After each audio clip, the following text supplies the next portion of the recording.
Fala pessoal, tudo bem? Boa noite, espero que vocês estejam tranquilos por aí. A gente segue o nosso estudo de frente 2, né? A gente está falando sobre regiões. Falamos sobre região sudeste, fizemos 2 aulas de região sudeste e hoje é uma aula mais específica sobre o estado de São Paulo e também sobre a cidade de São Paulo, tá? Tem algumas coisas que eu gostaria de completar para vocês, tem alguns exercícios que são bastante importantes aí para a gente discutir. E na aula de quinta-feira, eu vou deixar gravado uma aula normal para vocês, que vai ser a aula do módulo 23, não, aula do módulo 22, 23, e também uma revisão simulada de vocês, que vai ser muito pegada, muito tranquila, tá? Então, no finalzinho da aula da frente 3 de quinta-feira, vai aparecer aí uma revisãozinha para vocês do simulado, beleza? Bom, para dar uma ideia então, o estado de São Paulo, né, ele é dividido em algumas chamadas mesorregiões. E essas mesorregiões, elas têm algumas características muito propícias. Por exemplo, a primeira região para a gente poder destacar é o Vale do Paraíba. Você viu que até o próprio nome já diz, né? Vale do Paraíba Paulista, porque ele está vinculado a um rio, que é o Rio Paraíba do Sul, tá? No caso, ele nasce em São Paulo, mas ele deságua no Rio de Janeiro. E esse Vale do Paraíba, ele é uma região muito importante porque ele é uma região onde, tradicionalmente, o café foi introduzido, tá? Então, quando o café foi introduzido aí, ele faz parte, no caso, do primeiro ciclo do café, foi feita a utilização de mão de obra escrava. Então, acho que esse é um detalhe muito importante. Nós vimos alguns exercícios, né? A obra do Portinari, que destaca justamente essa questão do café e da mão de obra escrava. Hoje, essa região do Vale do Paraíba é uma região produtora de arroz, região produtora de rizicultura, inclusive, tá? E também tem a presença de alguns tecnopolos. Tecnopolos. O que são tecnopolos, né? São cidades produtoras de tecnologia de ponta, e essas cidades, normalmente, elas estão associadas às universidades públicas, né? Então, na verdade, são as universidades públicas que estão produzindo. Tudo bem? Então, a gente cita aí como um grande exemplo São José dos Campos, que é a que tem a presença do ITA aí. Bom, depois nós temos aqui a região metropolitana do estado de São Paulo, né? Lembrando que a região metropolitana, ela envolve a cidade da Grande São Paulo, mais uma série de municípios, tá? São no total 39 com São Paulo, né? Municípios todos conurbados. Bom, depois da região metropolitana, nós temos o chamado Litoral Sul Paulista, cuja denominação a gente utiliza como Vale do Ribeira.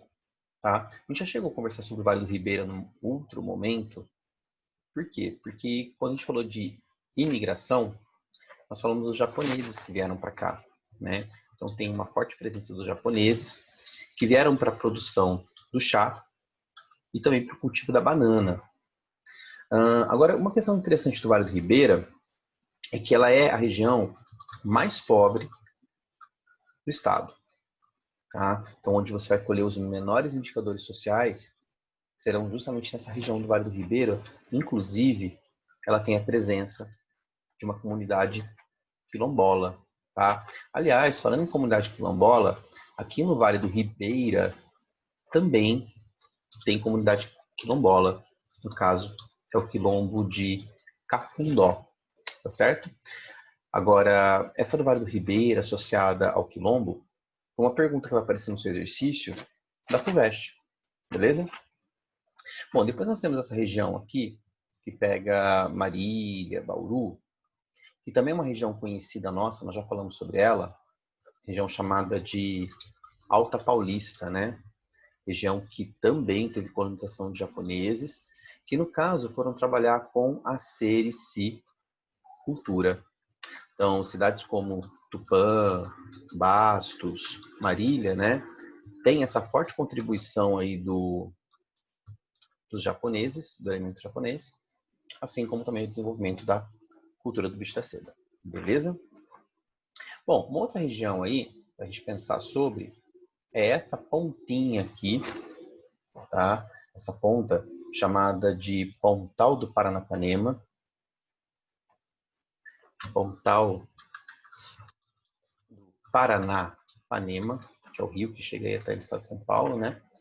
Esse Pontal do Paranapanema, ele tem a presença do desenvolvimento da pecuária extensiva, tá certo? Uma região, aliás, bastante tradicional. E temos toda essa região aqui do norte do estado de São Paulo, que na verdade ele está dividido em nordeste do estado de São Paulo, tá? E na região do noroeste do estado de São Paulo. E essa região, por exemplo, o nordeste, ele é uma região que tradicionalmente foi plantado café, mas que hoje se planta, cana, tá? O noroeste também é uma região que já tem plantio de cana e também da pecuária extensiva, o desenvolvimento dela, beleza? Então você percebe aí que você tem uma infinidade de questões, né? A região da Mogiana, que é a nossa região aqui basicamente, também região produtora de cana, beleza? Então, de maneira geral, você consegue observar o quê? Você observa que a região do estado de São Paulo tem muitas sub-regiões para a gente poder comentar. Eu comentei, obviamente, aquilo que me interessa, que está relacionado às provas de vestibulares. E aí, destacando para vocês o Vale do Paraíba e o Vale do Ribeira. Ó, de uma maneira geral, quando a gente fala de região metropolitana de São Paulo, né? Quando eu falo região metropolitana de São Paulo, eu me refiro à região da Grande São Paulo. Então, tudo isso é a Grande São Paulo. Tudo bem? Só São Paulo está aqui, né? O município de São Paulo hoje tem cerca de 10 milhões de habitantes. Nós temos um total 39 municípios conurbados, lembra desse conceito, tá? E a Grande São Paulo chega a quase 22 milhões de habitantes. Então é bem grandão, tá? E daí o que tem de interessante aqui? Eu acho que a gente nunca deve tirar de vista o mapa da cidade de São Paulo, principalmente para esses vestibulares que são bastante regionalistas, que nem Unicamp, Unesp e FUVEST, tá? Vocês não têm ideia do tanto que já foi abordado a cidade de São Paulo, esse mapa, né? Dividido em Zona Norte, Zona Sul, Zona Leste, Zona Oeste e o centro de São Paulo. Tudo bem? Então, assim, eles fazem associação com árvores, onde é mais arborizado, onde é menos, onde tem mais violência, onde tem menos, onde tem mais população negra, onde tem menos, onde ganha mais, onde ganha menos, tá? Sempre questões associadas com isso. Beleza? E no caso, a cidade de São Paulo, né, tem um assunto aí para a gente discutir depois mais para frente em um dos exercícios. Estou só delimitando para vocês o contorno da cidade. Tem também a presença de vários reservatórios de água. Por exemplo, na parte norte, pegando a parte norte central, o famoso reservatório da Cantareira, aquele que quase desapareceu em 2015. Já pegando a zona sul, o reservatório de Guarapiranga. Temos ainda mais para cá o reservatório da Billings, né, que é um verdadeiro mar de cocô, tá? O ex-governador do estado de São Paulo, Alckmin, prometeu que ia acabar, ia despoluir Billings, mas nada foi feito, tá certo? Daí tem aí, ó, você vê aí na zona sul, né, tamanhão da Billings, a gente já pega uma parte de São Bernardo do Campo, tá? Cidade de São Paulo, Diadema aqui, tá? Santo André tá para cá. E vamos lá, trocar uma ideia então. Ó, esse exercício, ele faz referência a uma das primeiras aulas que nós tivemos sobre o estado de São Paulo, né? Eu foquei bastante nisso, na questão física, que era justamente o que me interessava para a gente poder discutir. Diz assim, o mapa abaixo, proposto por Fernando Flávio Marques de Almeida, apresenta as diferentes unidades geomorfológicas do estado de São Paulo. Aí traz o título, né? Unidades geomorfológicas do estado de São Paulo. Pergunta A. Identifica as unidades geomorfológicas assinaladas pela letra A e pela letra B. Bom, você percebe que ele faz um segmento de reta XX, né? Aqui. Então, seria mais ou menos assim esse segmento de reta. Tudo bem? Atravessando esse perfil topográfico. Então, ele começa pela planície litorânea, vem pelo Planalto Atlântico, né, que faz parte dos Planaltos e Serras do Atlântico Leste e Sudeste, unidade da classificação de Jurandir-Ross. Daí a gente chega aqui nessa parte B, que seria a depressão periférica, com o zoneamento de cuestas, que estariam aqui. E esse último faz parte do Planalto do Paraná, que no estado de São Paulo é chamado de Planalto Ocidental Paulista. Anderson, eu não entendi nada. Os nomes variam? Sim, tá? Os nomes variam. Então, por exemplo, eu tenho aqui, ó, Planalto do Paraná, ok. A unidade geomorfológica se chama Planalto do Paraná. Mas dentro do estado de São Paulo, eu posso chamá-lo de Planalto Ocidental Paulista. Inclusive, é uma região de formação sedimentar. Assim como esse trecho, eu chamo ele de Planalto Ocidental. Desculpa, Planalto Atlântico. Tá? Mas que, no caso, faz parte do compartimento dos Planaltos e Serras do Atlântico Leste e Sudeste, que é a unidade geomorfológica do Jurandir-Ross. Beleza? Então, Sussa, tá? Identifica as unidades geomorfológicas assinaladas pelas letras A e B. Ó, o A é o Planalto Ocidental Paulista e o B é a Depressão Periférica Paulista. Você só pode falar que é Depressão Periférica Paulista porque você está no estado de São Paulo. Por quê? Porque essa depressão, ela se estende para o Paraná. Beleza? E daí você pode chamar também de Planalto Arenito Basáltico. É legal a gente lembrar que a formação desse planalto, ele é arenito basáltico. Vai ter uma questão lá na frente para a gente conversar sobre isso. B. Caracterize as unidades geomorfológicas da província costeira e das cuestas. Tá? Então, cara, é muito simples. Pensa comigo, ó, uma província costeira. Bom, é a planície litorânea. Como que a planície litorânea ela se formou? A partir da sedimentação. Então, a partir do acúmulo de sedimentos. E daí o que tem de interessante? É que esses sedimentos, ou eles foram trazidos pelo mar, ou pelos rios. Então, o que a gente vai colocar aí? Ó? Província costeira, formada a partir da sedimentação, flúvio marinha recente. Acabou. Acabou. Não precisa completar que é planície, que tem presença de falésias, tá? Porque isso é muito específico para vocês numa resposta. Tá, e as cuestas? Lembra que são cuestas? Cuestas são planaltos assimétricos, né? São planaltos com tamanhos iguais. No estado de São Paulo, elas têm formações o quê? Basálticas, datada lá daquele derramamento vulcânico do Mesozoico. Aqui é o fronte da cuesta e aqui é o reverso da cuesta. Beleza? Então, segundo que você vai colocar, cuestas formadas por derrames basálticos, tá? Sobre rochas sedimentares. Só isso. Beleza? Não tem que falar sobre os morros testemunhos. É muito específico para vocês na resposta. Eu até imagino que vocês entendam o que é morro testemunho. Indique o tipo de rocha predominante no Planalto Atlântico. Olha, no Planalto Atlântico são rochas cristalinas, são rochas antigas, lá do Arqueoproterozoico, né? Destaca-se o granito e a gneiss. Beleza? É uma questão chata, mas como foi trabalhada, não teria problema. Bom, exercício número 2, ele mostra justamente aquela região do Vale do Ribeira do Sul. Tá? Lembra o Vale do Ribeira, no estado de São Paulo? Tá? Então tá São Paulo aqui, beleza? Aqui. Olha que horroroso. São Paulo aqui, Vale do Ribeira está aqui. E ele vai mostrar uma região que está cheia de dobras. Aí você fala assim, Anderson, não entendi nada. Vamos lá, ó.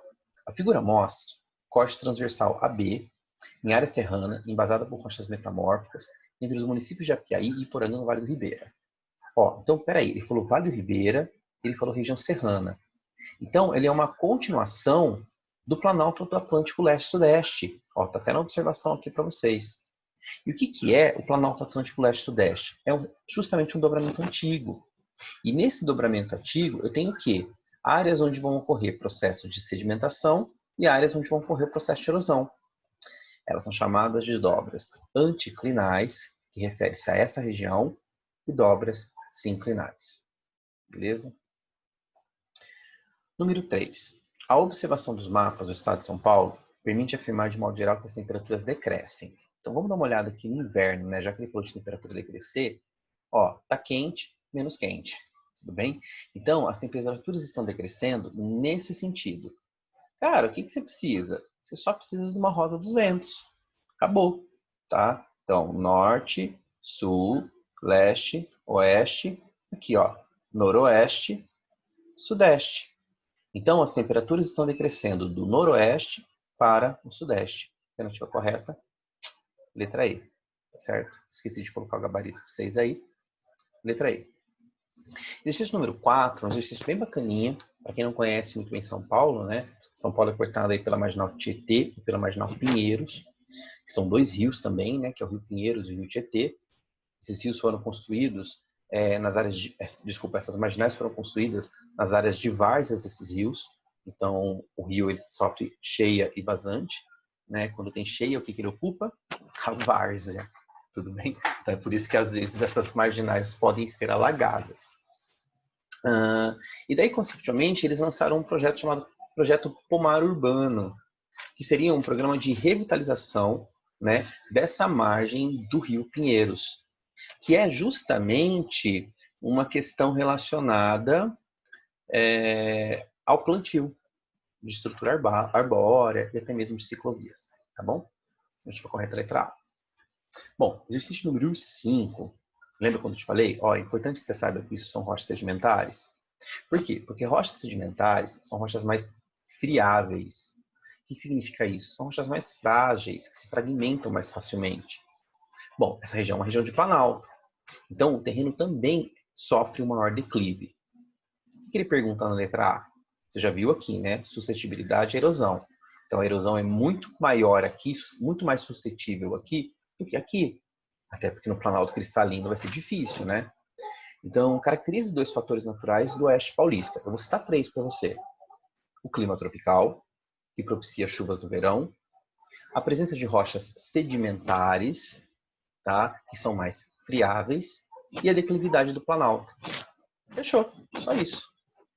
B. Os processos erosivos podem ser minimizados ou controlados com a aplicação de práticas conservacionistas. Existem 3 práticas conservacionistas: as edáficas, as mecânicas e as vegetativas. Tá? A gente não falava disso antes dessa questão na Unesp, no material do objetivo.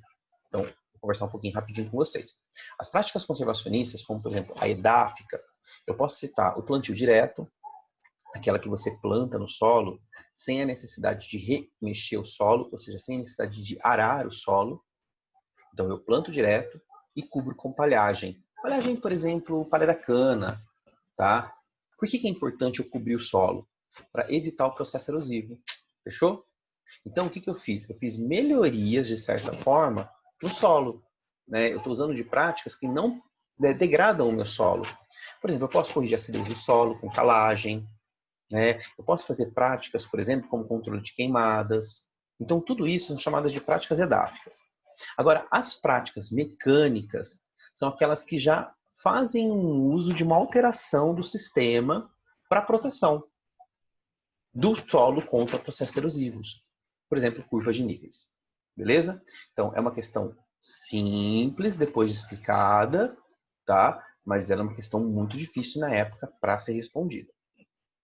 Bom, exercício número 6, mostrando aí Rio Tietê e Rio Pinheiros atravessando a cidade de São Paulo.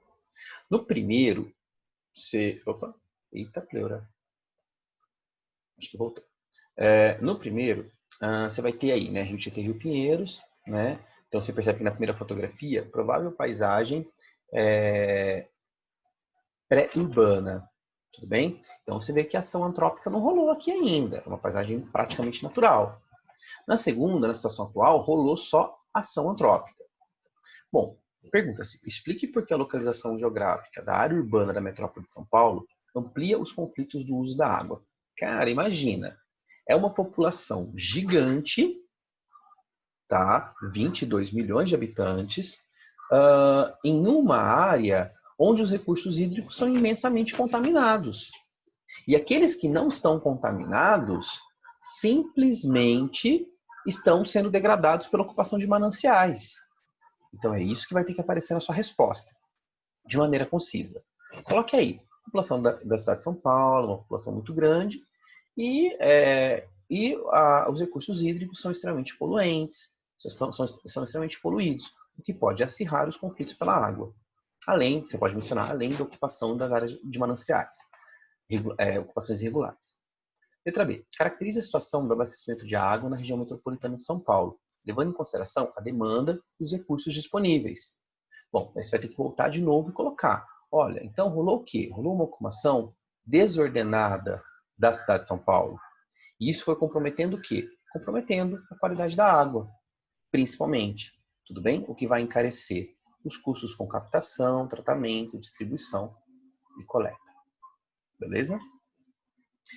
Número 7. Essa questão número 7, ela fala mais para biologia, né? Porque ela fala da eutrofização, né? Então, o que acontece? Quando você tem uma grande quantidade de matéria orgânica jogada nessa água, ela propiciou o aparecimento de algas, tá? No caso, são aí os aguapés. Beleza? Então, a gente vai correto a letra C. Número 8 é uma questão que eu gosto bastante. Por quê? Porque ele fala que a metrópole paulistana foi dual. O que significa isso? Metrópole dual, né? Ao mesmo tempo que ela tem muita riqueza, ela tem muita pobreza. Tá certo? Então, ele fala, o processo que levou à formação da metrópole paulistana foi dual, pois ao trazer modernidade, também trouxe segregação social. Coloquei 2 vezes, não tem problema. Número 9. As opções a seguir apresentam transformações recentes do espaço urbano de São Paulo, à exceção de uma. Vamos ver qual que é o erro. Com a implantação do plano de avenidas, o centro se consolida como uma área verticalizada. Sim, então o centro cresceu para cima, né? São Paulo cresce para cima e cresce para os lados. Então ele cresce verticalmente e horizontalmente. Em que a função residencial voltada para as classes de baixa renda passa a ser prioritária. Tá louca, né? Tá louco, o centro vai crescer cheio de prédios para atender a população de baixa renda. Não, a população de baixa renda vai sendo eliminada, sendo designada para as áreas periféricas. Essa questão é uma questão do Rodoanel, tudo bem? Então vamos lembrar, não é difícil. Vamos lembrar que o Rodoanel ele foi construído lá desde 1986, do governo do... me fugiu do Covas. E a ideia é justamente que as rodovias que chegam até em São Paulo, você pode ver que são várias, né? Bandeirantes, Anhanguera, Castelo Branco, Raposo Tavares, Regis Bittencourt, Fernão Dias, Presidente Dutra, Ayrton Senna, Chieta, Imigrantes, que justamente quando os caminhões chegam aqui, não entrem na cidade de São Paulo. Então, eles pegam o Rodoanel e contornam para poder chegar até o Porto de Santos. Essa é a ideia do Rodoanel. No entanto, tem um trecho do Rodoanel, que é o trecho norte, que até hoje não foi finalizado. Por quê? Por conta de passar por uma área de remanescente de Mata Atlântica. Ponto 1. Segundo, tem que ser feita a desapropriação de pessoas que moram em algumas áreas ali ao redor. Então, o trecho norte tem um sério problema para ser finalizado. Ele pergunta na letra A, identifica o impacto ambiental e o impacto social que poderão ocorrer nessa região com a construção do trecho norte do Rodoanel. Então, o que eu falei para vocês? Né? Então, impacto ambiental tem a questão com o fragmento da Mata Atlântica, tudo bem? E o impacto social seria o deslocamento da população que vive na região. Agora, para a gente responder a letra B, a gente vai precisar do conteúdo da frente 1 de vocês, né? Não sei se já chegaram na parte de agropecuária. O estado de São Paulo é um importante produtor e exportador de laranja. Onde está produzindo laranja? Casa Branca, Araraquara, Brotas, Botucatu, tá? Matão, Limeira. Cite uma área com importante produção do estado. Essas que eu falei. Cita 2, tipo assim, Matão e Araraquara. Identifica a partir do mapa os trajetos rodoviários mais utilizados para o escoamento dessa produção até o seu principal porto de exportação. Então você fala o quê? Ó, pegou em Anguera, chegou em São Paulo, pegou Rodoanel, depois Imigrantes em Anchieta, até o Porto de Santos. Beleza? Você vai ter que descrever isso. Não é difícil, porque os nomes estão escritos no mapa. Questão número 11, ele fala aí, né, ele mostra um crescimento. Olha o título do mapa. Conjuntos comerciais verticais lançados no município de São Paulo. E daí você percebe que esse crescimento ele vai ocorrendo sentido área sul, né? Então, com base no texto no mapa, é correto afirmar. Letra D. Setor terciário. O que é o setor terciário? Comércio e prestação de serviços. Avançado ocupa os edifícios corporativos e está concentrado em poucos distritos da metrópole de São Paulo no momento atual. Tá? Acho que está acabando. 12. Leia o texto sobre os pedidos de exploração de minérios. Tá? Ele vai falar um pouquinho sobre o DNPM aí, que é o Departamento Nacional de Produção Mineral, registrou em 2012 um recorde de pedidos de mineração no Vale do Ribeira, né, na região do sul do estado de São Paulo. Entre os processos que foram abertos, encontram-se pedidos para pesquisa, licença ou concessão de lavras que vão desde calcário até minérios nobres, como níquel, prata e ouro. A BNPM concedeu 422 autorizações para pesquisa. Beleza, é disso que ele está falando. Essa exploração poderá afetar o meio físico e a ocupação humana tradicional, grifa, dessa região, caso regras de controle não sejam rigorosamente estabelecidas e cumpridas. Cenário alternativa que indica a área onde as interferências negativas poderão ocorrer. Acho que a correta letra E é a área do Planalto Atlântico e a comunidade será a comunidade quilombola. Beleza? E a número 13, letra I, também falando sobre o avanço da cana-de-açúcar no estado de São Paulo, né? E é isso para vocês, beleza? Ó, então, cidade de São Paulo, estado de São Paulo, matamos aqui.